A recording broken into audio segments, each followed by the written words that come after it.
While players wait for any news Dragon's Dogma, be it a TV series or a sequel, fans can keep their gaming experience fresh by checking out these awesome mods available on Nexus.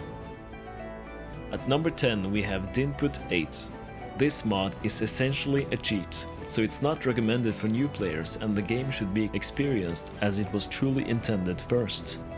However, if you've already explored Greatsword to your heart's content and want to play around a bit, this mod lets you save backups, edit stats and items, and manipulate the time of day.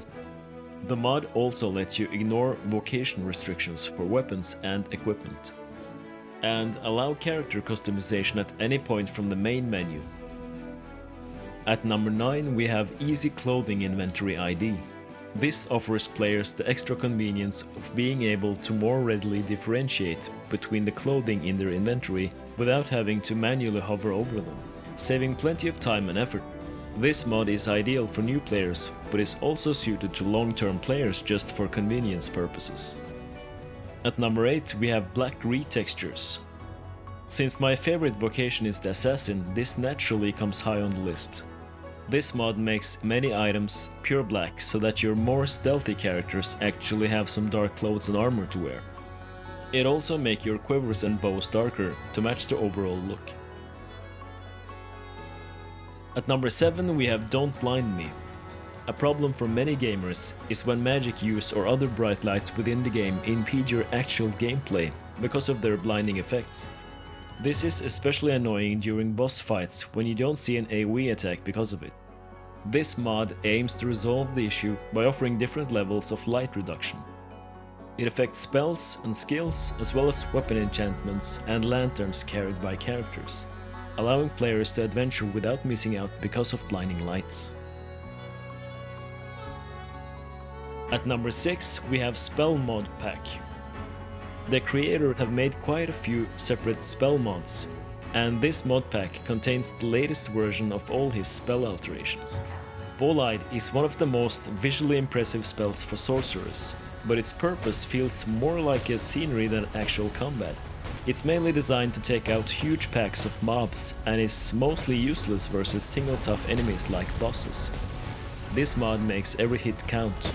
It increases height and width of combustion, makes Frigor's pillars last much longer for a more tactical approach, and makes it easier to land Seism with bigger radius than vanilla. It also makes Execute more useful with swifter cast times and extends the duration of necromancy.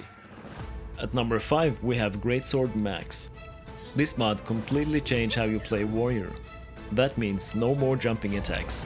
This mod offers 9 new longsword skills and 4 new shield skills. And when using this together with Dinput and equipping a shield as a secondary weapon, we effectively have 6 active skills for the warrior vocation at any time. At number 4 we have World Difficulty by Lefein. Another great mod for veteran players, especially those looking for a challenge.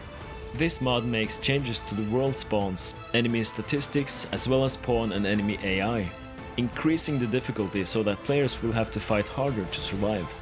Utilizing this mod will make surviving Greatsword a lot harder with additional hidden enemies and bosses, as well as making it even deadlier at night when you're without your lantern.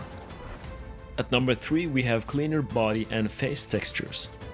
The creator have added subtle details so that skin would appear smooth and clean still. The result is improved detail without the skin looking too rough. The muscle texture maps for both genders are cleaned up, and lines and shading should not only be in higher resolution than the original game, but have managed to also clean up the black lines that would appear on musculature that wouldn't look right. At number 2 we have Remastering Dragon's Dogma. The mod aims to improve all of the landscape and architectural textures within the game, presenting a more detailed experience for players. The creator recently added a much more performance-friendly version of the Greatsword's environment textures, set to 4K instead of 6K, so it now uses less than half the resources. And the number 1 spot goes to WickfutENB. The mod adds in filmic tone mapping and high-quality ambient occlusion to give a more immersive feel for players, as well as adding in subtle bloom and lens effects. The creator have also added specular maps in the latest version of the mod. These maps are used to define the shininess of any surface. You can now achieve some amazing lighting effects from metal armors and weapons. I hope this video was helpful and that those of you who are thinking about trying out some of these mods have a better understanding of how they look in-game. But there is still plenty of amazing mods for Dogma out there, and I will make sure to cover those in future videos. And as always, thanks for watching, and I'll see you guys in the next one.